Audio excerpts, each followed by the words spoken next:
पिछले ज़माने में आम तरीक़ा ये था, रसूल करीम सल्लल्लाहु अलैहि वसल्लम के अहद मुबारक में भी, कि बाज़ औक़ात कुछ बड़ा सा थाल होता था, उसके अंदर सालन है या रोटी है, जो कुछ भी है, सब मिल के बैठ जाते थे और सब उसी में से खाते थे। खुद हमारे यहाँ भी एक अरसे दराज तक ये सिलसिला जारी रहा और अब भी बहुत सी जगहों पर है।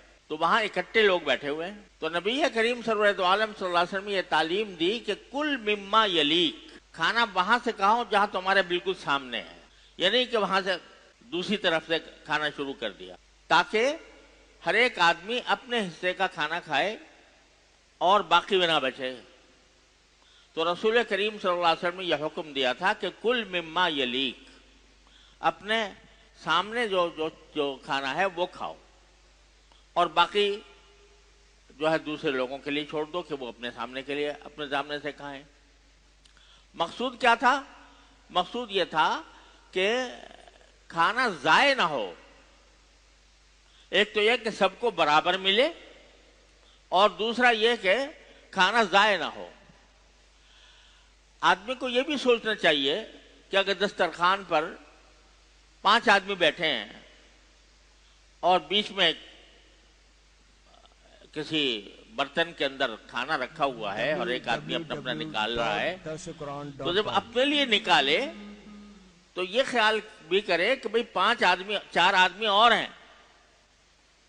ये नहीं कि सारा उंडेल लिया अपने बर्तन के अंदर और दूसरों को महरूम कर दिया।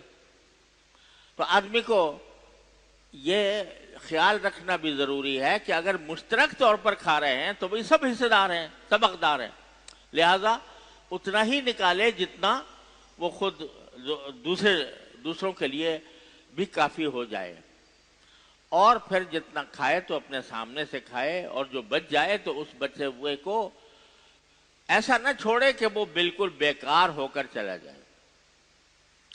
आज अगर हम अपने मुआशरे में देखें, महंगाई का तो बहुत शोर है, लेकिन और है वाक़अत महंगाई, अल्लाह ताला हमसे ये दूर फरमा दे, लेकिन इस महंगाई के दौर में भी जाकर देखो, शादी की तकरीबात में, होटलों में जो खाना बचता है और फेंक दिया जाता है, वो इतना है कि उससे सैकड़ों हजारों इंसानों की खुराक मुहैया हो सकती। वो पूरे होटलों के अंदर, बड़े बड़े होटलों के अंदर जो खाने पकते हैं, तो होता क्या है कि खाना पका लिया ज्यादा और रख भी दिया ज्यादा, और फिर उसके बाद खाया गया कम, जो बाकी बचा वो कचरे में चला जाता है। अल्लाह ताला के रिज्क की ये बेहुरमती, अल्लाह ताला के रिज्क का ये फजूल के बारे में ये फजूल खर्ची, ये इसराफ है और बहुत खतरनाक गुनाह है। उस इसराफ के नतीजे में पूरे मुआशरे को नुकसान